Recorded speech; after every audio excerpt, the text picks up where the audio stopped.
I've just had an exciting delivery, which I can't wait to open, because these should be some lovely new floral dresses for spring. So I'm really excited. A Polish brand got in touch with me called Marie Zeli, and they specialise in making very feminine floral sort of dresses. And they let me pick a couple out, and I only chose them yesterday, and they've already arrived, which is amazing. So I thought I would open it up with you. I'm very excited because I was just thinking how much. Oh, look how pretty. I was just thinking how much I wanted some new floral dresses for spring. So let's unwrap these. Look gorgeous. With the ribbon. Ooh, okay, dive in. It was so hard to choose the ones that I wanted, but I was really impressed by the patterns, like the prints of these dresses. So, let's open them up.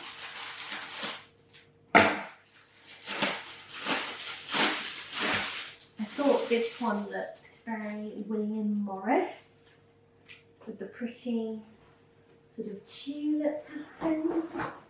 Oh, looks so nice. Oh, that's Can't wait to try it on. lovely. Isn't it pretty? That is so pretty. Fabric feels so nice. It's such a nice quality heavy cotton. And are they lined? I think so. Let me see. Yeah, there is a. You see the lining Oh, there? lovely. Isn't that nice? That is so nice. So nice that it's lined as well. Oh, it's just, it feels so good. Oh, look at can you see the fabric too? Oh, I love that the is tulips. so pretty. It looks really William Morris. Can't wait to try that one on. And then got this other one too, which I thought, especially for a little bit later in the spring. Oh, how this one looks lovely. really pretty. Because it's just so bright and floral. You do love your florals. I do. You know I do. Oh wow. Oh, Looks that's so so pretty too. pretty. Oh, the colour's lovely. They're lovely. Looks so nice. I can't wait to see them on. I better try them on. Lovely. I can't wait to try both these dresses on. They just look gorgeous. I'm so thrilled with the fabric of both of them. Just so floral. I don't know which one to try on first. So I've tried the first one. Oh, on. Miranda, it's I'm gorgeous. so pleased. It feels Beautiful amazing. fabric.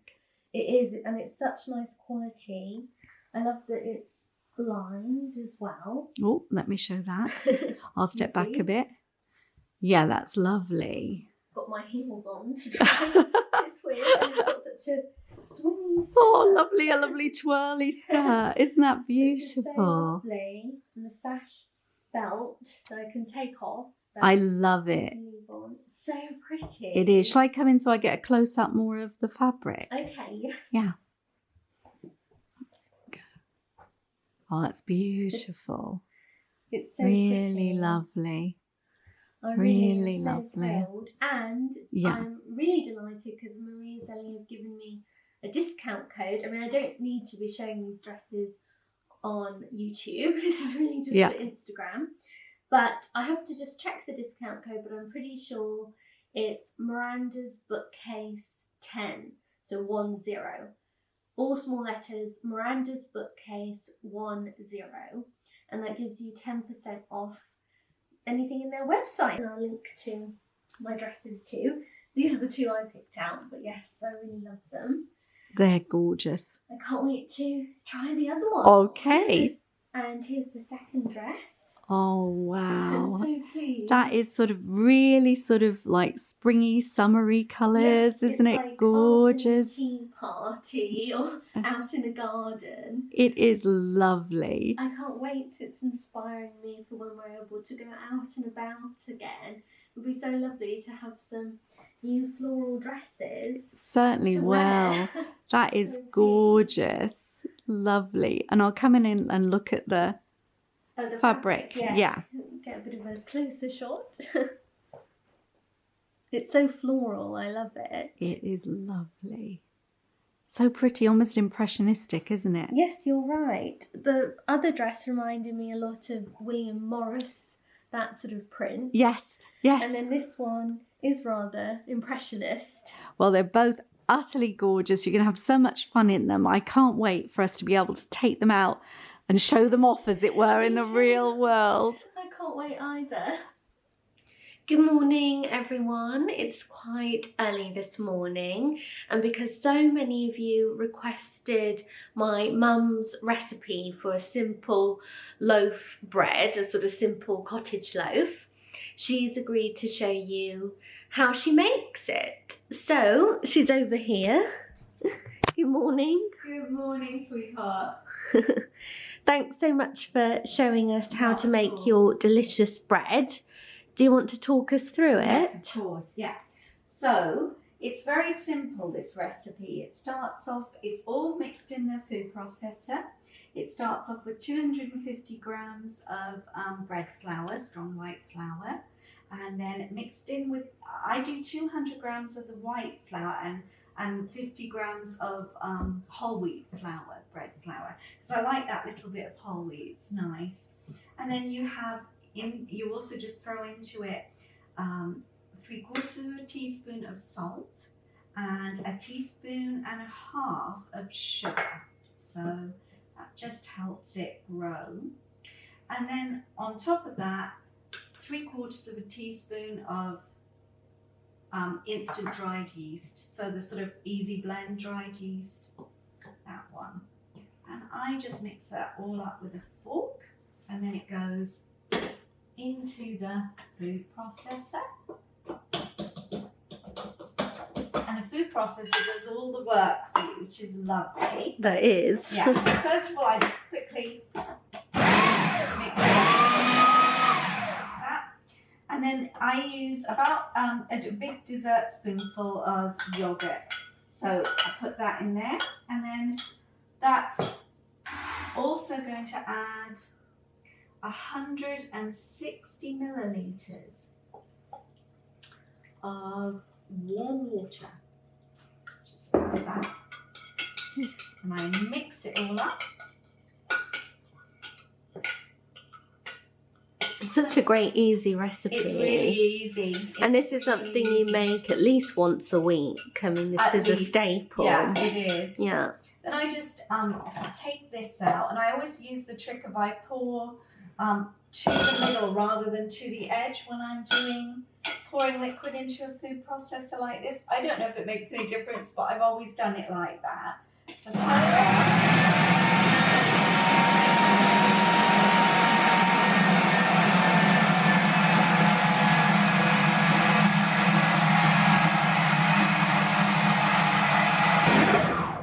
You can see it makes a ball, and years ago I think this came with a paddle attachment instead of the blades. Well, it would be ideal, wouldn't it, if I still had that? Yes. So I've always just used the blades. It doesn't hurt.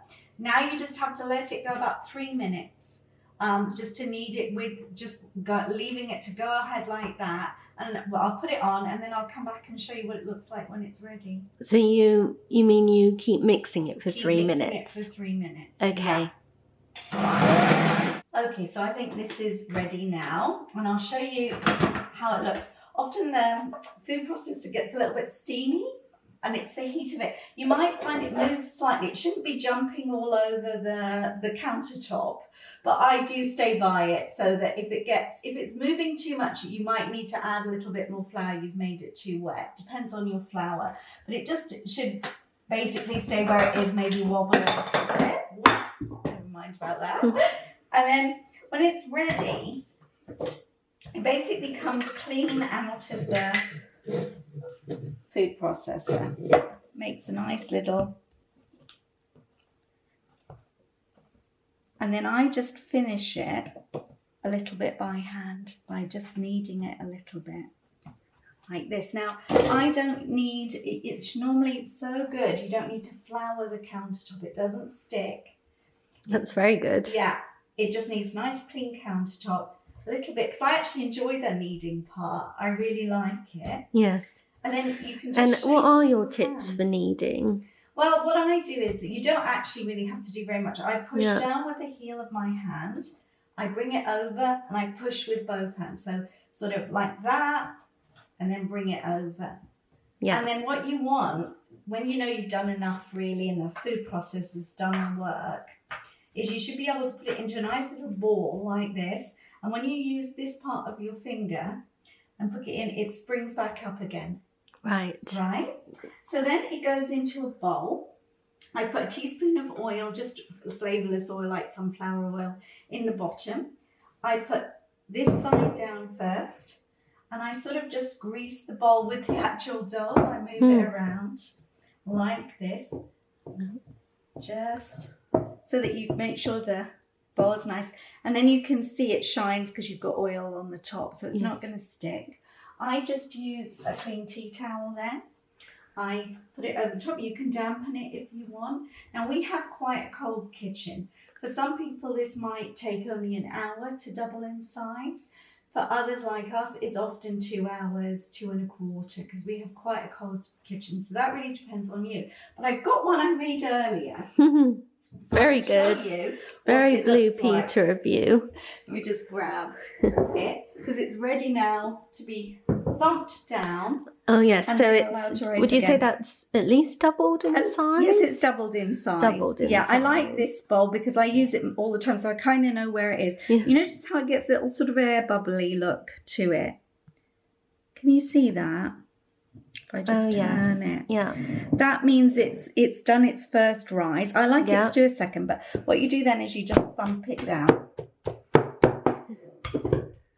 Quite therapeutic, this part. It is. Like that. And then you can see that, again, I don't bother with anything on this. I just knead it again a little bit. Yeah, so no flour. No flour. No. Just like this.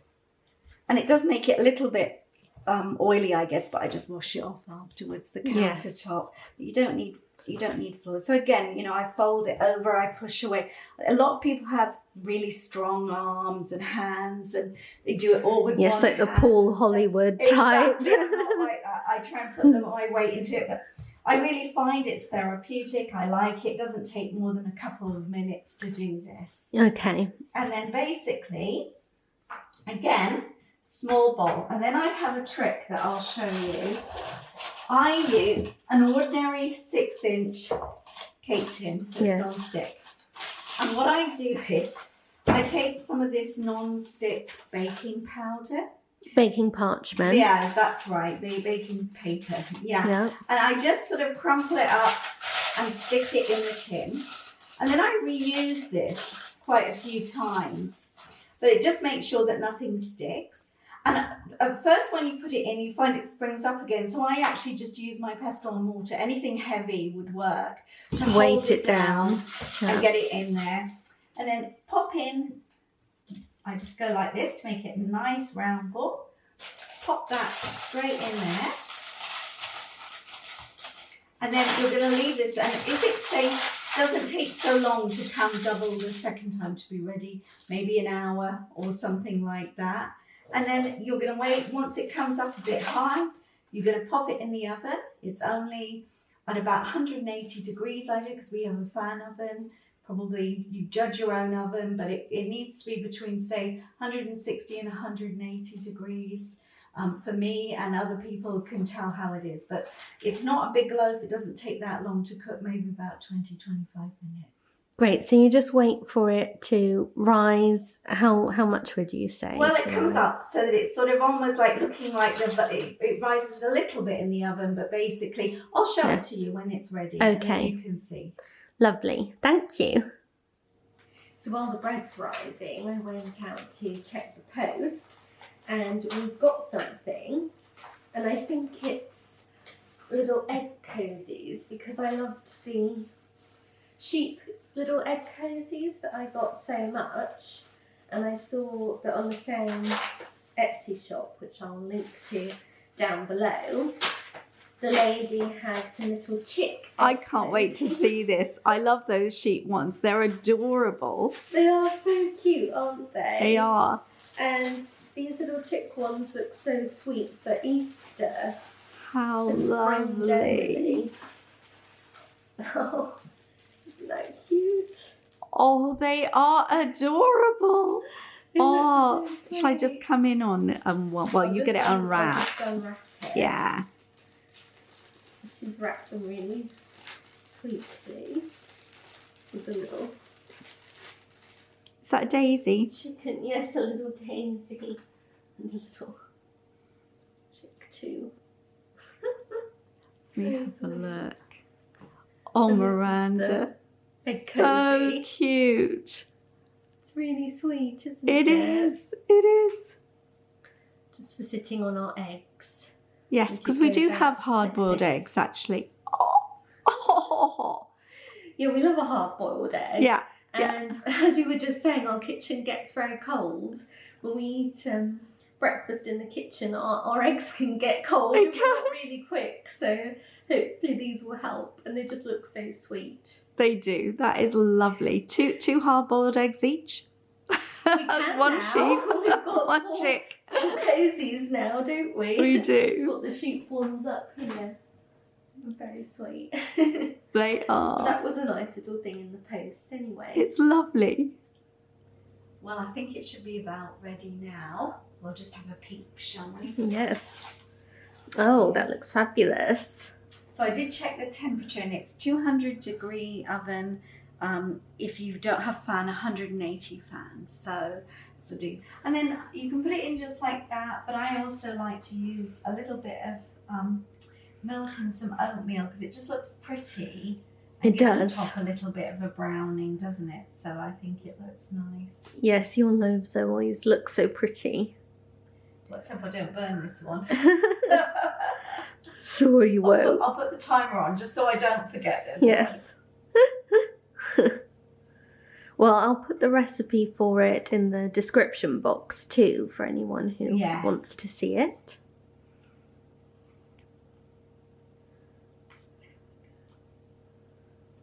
Lovely.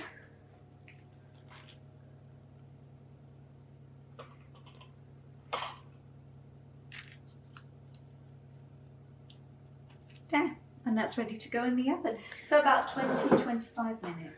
Oh, it's nice. It's a fast baker. It is. Lovely. Okay. Wonderful. So while the bread is baking, I thought I would show you another little curated bookcase that I'm going to do for spring, because it's the start of spring and I've pulled out some lovely springish titles from my shelves. Thought I'd share a few of them with you, and I'm going to create a bookcase full of beautiful spring titles. Whenever it's spring, I think of Anne of Green Gables. I absolutely love this book. I love the descriptions of spring in it. And this is a gorgeous Folio Society edition. So I definitely want to use this because it's got the lovely blossom on the cover as well. This is a fascinating book. It's a biography of a man called Cherry Ingram by Naoko Abe. And it's called The Englishman Who Saved Japan's Blossoms. And this is all about a man who really introduced the cherry tree, the ornamental cherry trees from Japan in the UK. He brought over so many cuttings, and he really started the nation's love for cherry trees and saw that so many were planted in the UK. He also rescued some that were becoming endangered in Japan and reintroduced them back to Japan. So a really interesting biography that's perfect for spring. Two favourites here, the Enchanted April and the Darling Buds of May, two glorious books for spring. I always love these. I've spoken about them a lot before, but I pull them out every year. Spring Magic by D.E. Stevenson. This is a lovely, gentle sort of romance set in Scotland, and a girl her confidence grows and she finds love all through this idyllic spring in Scotland, and it's just a really sweet story. So that's a lovely one with a very appropriate title. I've got 10 poems for spring, this little candlestick press edition that is very pretty. Flower Fairies of the Spring by Cecily Mary Barker. I love the Flower Fairies books. An Anthology of Spring by Melissa Harrison, which I love. And what do I have? I've got some vintage books over here. The Spring of the Year by Elfrida Vipont. This is part of a series of books that I really love. It starts with The Lark in the Morn, about a young girl who wants to become a singer. And Monica Dickens, Spring Comes to World's End. Lots of spring titles. I've got this First Catch. It says it's a beautiful hymn to early spring meals. It's a cookbook without recipes, all about food in the springtime. It's by Thom Eagle, and it's called First Catch, A Story of a Spring Meal. So I'll see if I can fit that in. This gorgeous book that was sent to me by the publisher, Field Flower Vase by Chelsea Fuss. That looks perfect for spring too. And The Morville Year by Catherine Swift. This follows a year through her garden, and it starts out in March, so it's a lovely read for right now. This is a book I want to read. It's called Sweet Bean Paste by Durian Sukagawa, and it's got a lovely blossom picture on the front, and it starts in the springtime, and it's meant to be very good, so I'm intrigued by this one. And Cherry Tree Perch by Josephine Elder. I just adore this cover, can't leave it out. Walking Through Spring by Graham Hoyland. Lovely book all about walking and greeting spring through England, from the south up to Scotland. And lots of titles really. Some that are about spring, some that just scream spring from the beautiful covers of the books.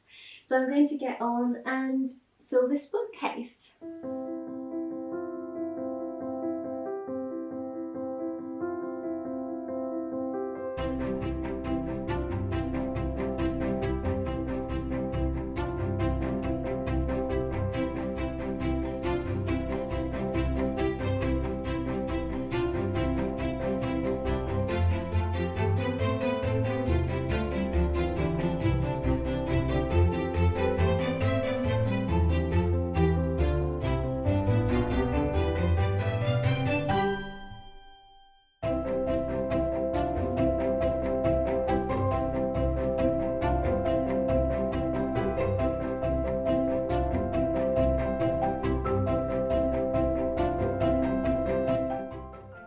I've finished the bookcase. I'm really pleased with how it looks.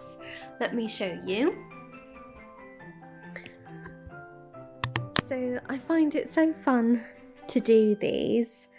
My inspiration for them is really a bookshop. When you go into a lovely bookshop and they have all these books turned out on the shelves to catch people's eye. And I've been missing bookshops so much during lockdown that it's fun to create a lovely little display myself of springtime books and really attractive reads. So this is how it looks. You can see all of these beautiful titles, and they're making me so happy, so ready for spring. I'll put the picture on my Miranda's Bookcase account so you can see it there. But I just think they're so pretty. I couldn't fit everything on the shelves, so I'll have to clear up these books later. But I'm very pleased with how this is looking, and as you know, I love my fold out cards. I've chosen this Mark curled one because I just think that that is so spring-like, and it really goes with the whole bookcase. So there we are, my spring bookcase all done. Wow, can you smell it? I can. Freshly baked bread just smells delicious. Nicer, is there? It's lovely. Well, Yeah. this took 20 minutes. Just taking it out now. Like I said, I used the grease-proof paper, the baking paper, a few times so that you just get quite a bit. You should have a nice brown bottom. Lovely. Yeah. And it's nice nice. and hollow sounding. Oh, can we hear Nicely the written. tap again? Yeah. Wonderful. And there it is. And Nicely lovely golden browned. brown top as well. I like the addition of a bit of oatmeal. It makes it look pretty. Rustic looking. Yes. Yeah. It's not a big loaf for just the two of us. It's for two of us, that's right. It's just a really nice size, and it means we can have fresh bread that way quite often. Yes, Yeah. exactly. And it works so well. Thank you for showing us. Not at all. Hi everyone, so it's now Saturday, I think it's about 12:30. I've had a really busy morning because I've been wearing one of my new Marie Zelli dresses, which I'm so thrilled with, and I've been doing a photo shoot outside because it's a beautiful day today and the daffodils are really blooming, the cherry tree is out, the sun is shining, and I wanted to get some photos. So I've been out taking a load of photos, and then I need to send those photos to Marie Zelli within the next few days. So it was really nice there. I think I got some nice pictures, and I checked what my discount code is, and it's Miranda's Bookcase 10, and that gives you 10% off the dresses. So they just sent me these dresses to show on Instagram. I don't have to show them on YouTube, but I wanted to let you guys know about them because I'm really thrilled with them. Like I said, I think I'll be ordering some myself, and I'm so pleased. I just love this dress for early spring. It's gorgeous. So yes, Miranda's Bookcase 10. But yes, sometimes it's confusing because I have two different Instagram accounts, Miranda's Notebook, Miranda's Bookcase, and things come through different accounts, and so the codes are sometimes different. So not Miranda's Notebook, but Miranda's Bookcase 10. That makes sense. And I've had an exciting delivery from Girls Gone By that I didn't get a chance to unpack because I was busy getting ready for doing a shoot this morning, and I thought I'd unpack the books with you. I know Anne and Clarissa have sent me some of the books by Girls Gone By publishers that I don't yet have because, as I mentioned on Tea Reads, I've now taken over, well, I've started the Girls Gone By publishers Instagram account, which I'm so excited about. I love this small independent publisher. They republish 20th century children's fiction like the Chalet School books. I have one of them here, Chalet School and the Lintons. I was looking at this earlier. And so many books that I discovered as a child and absolutely loved, and they're really collectible now and very expensive. They publish authors like Malcolm Salville, Monica Edwards, Eleanor and Brent Dyer, Dorita Fairley Bruce. If you love vintage school stories and books for children, then you would love these. And I grew up reading them, discovering them, and I've known about Girls Gone By since they launched in 2001, even before that. And yes, I absolutely love what they do. So I'm so pleased to help them with their Instagram and hopefully introduce the books to a bit of a wider audience. But I'm really excited to see what they sent me, because obviously I've been buying a lot of them myself, but I don't have all of the titles that you can now buy. So they sent me some of the ones that I don't have. So I'm excited to have a look. So let's see. They always send their newsletter as well, which is nice. So yeah, speaking of Malcolm Saville, they sent me Power of Three, see that, and Two Fair Plats, which is really lovely. This is the Marston Baines, one of the Marston Baines books, which I don't know these by him that well. I was always a really big Lone Pine fan, his Lone Pine series and the Nettlefoot series. So I'm really looking forward to getting to that. So many books to read, but I do love these books, so it's going to be a real pleasure to read them all. And their catalogue, we'll have to have a look at that. It'll be lovely. And then, oh lovely, Henrietta's House by Elizabeth Goodge.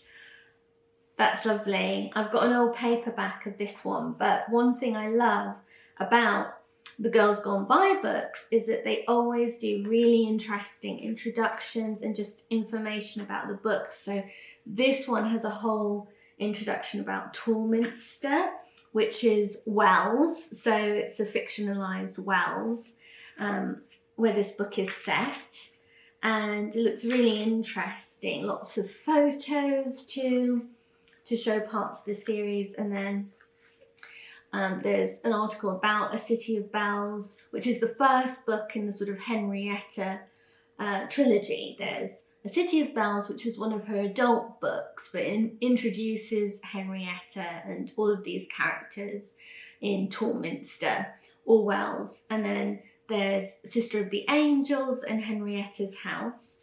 And Henrietta's House and Sister of the Angels are more children's books, but adults will still really enjoy them. But so there's an article about A City of Bells in here too. And then an article about Elizabeth Goodge, information all about her, a bibliography. Like, they put so much information and effort into these. It's amazing. And then there's a whole bit about the publishing history, all the different editions of Henrietta's House.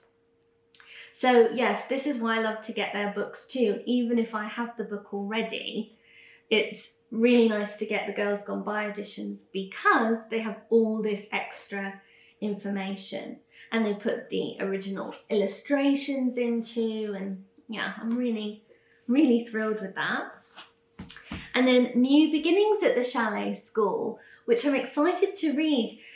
These are, well, Girls Gone By publish a lot of Chalet School sort of fill-in titles that are essentially fan fiction, and they edit them very rigorously. So any book that they publish has to be in the style of Eleanor and Brent Dyer. Even though it's written by modern fans, the books need to feel quite seamless with the rest of the series.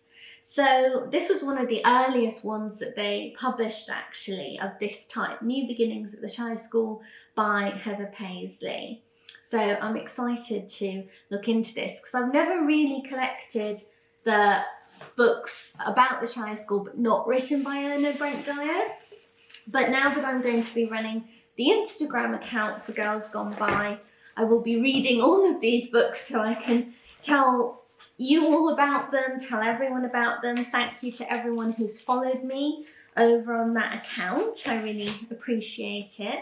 I'm looking forward to sharing more. I think I'll be reading some extracts from the books out loud on that account too, so you can get a bit of a taster of some of the books. So yeah, I'm planning a lot of hopefully fun things with that account, and lots of reading ahead for me, but that's no different, is it? I mean, that's never a change. Always reading all the time. So, oh, let's see what's else in here. Very exciting to get some parcels of books in the post. That's another of their newsletters.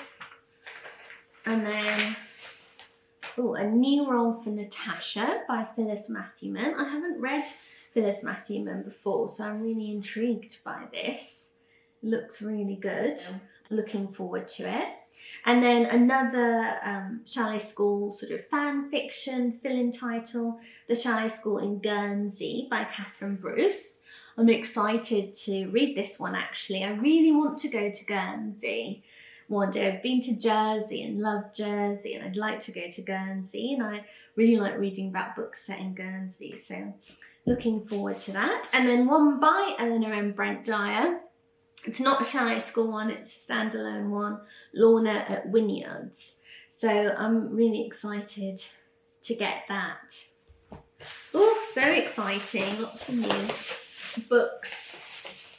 Lovely start to the weekend, out in the sunshine, taking pictures, and then getting some lovely new books too. I'm really excited. Oh, amazing. So this is The Secret by Lorna Hill.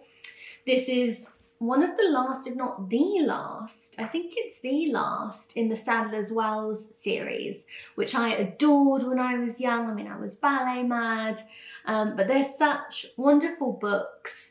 And I really, really love the Sadler's Wells series. I have this as the original already, but it's, like I said, it's so nice to get The Girls Gone By, because, for instance, they've done a whole piece about Lorna Hill herself in the beginning of this.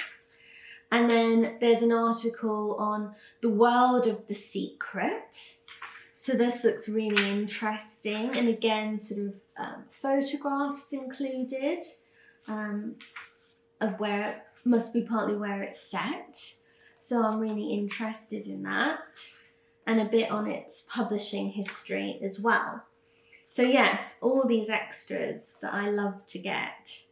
And again, they include all the original illustrations. So I'm so pleased. Also, my vintage books are all quite fragile. They're so old now, and I always get quite nervous when I'm reading them because I don't want to tear the dust wrapper, or I mean, I generally take the dust wrapper off, so I'm not reading it with it on, but I don't want to loosen any pages, so it's really nice to have a reading copy of the book too. And then another Chalet fill-in that I don't have, The Bettany Twins and the Chalet School by Helen Barber. I love that cover, that's so nice. It says, it's 1944, a world war is raging and the girls of the Chalet School are determined to play their part. But for Peggy and bride Bettany, there is exciting news. Their father, Dick, twin brother of the school's founder, Smadge, is on his way back from India in spite of the war, and with him will be their mother and the young brother and sister they've never met. How will they adjust to living together as a family under one roof? First twins, Peggy and Rix, singletons, Bride and Jackie, and second twins, Mauve and Maurice. How will Mauve settle in at the Chalet School so different from anything she has ever known? And what is the reason for the mysterious burglaries at the new Bettany home, the Quadrant? 3 sets of Bettany twins, Madge and Dick, Peggy and Rix, Mauve, or do you say that Maeve actually? I always get that muddled, M-A-E-V-E. I think you actually say that Maeve, don't you? Maeve and Maurice. One Chalet School, the pivot around which their lives revolve, and a most intriguing quest. That sounds like it's really fun actually, so I'm really looking forward to that. And yes, goodness, what a lovely, lovely pile I'm going to be busy, aren't I? But I am really excited about it. It's really thrilling. So now we've had such a hectic morning, it is definitely time for lunch. Mum and I are going to go outside. We've got our little chairs that I've set up outside. We're going to have a cup of tea and we're just going to enjoy the lovely sunny day without having to really do anything for a moment. We're just going to sit and enjoy and no doubt bring a book out with us. So I'm looking forward to that. Mum's brought out lunch. Isn't this lovely? It's lovely, what a beautiful day. It really is. And this looks delicious. Your homemade quiche. Yep. With a little bit of our Irish brambrack. For dessert. For dessert. And tea. Yes. Tea in the flask too, I bet. Yes. Isn't it? It's so beautiful. I can't believe this. Today's the first day of spring. And it's the weather just is completely in sympathy with that, isn't it? It is. Yes, it really is. Well, let's enjoy our lunch. Let's do that.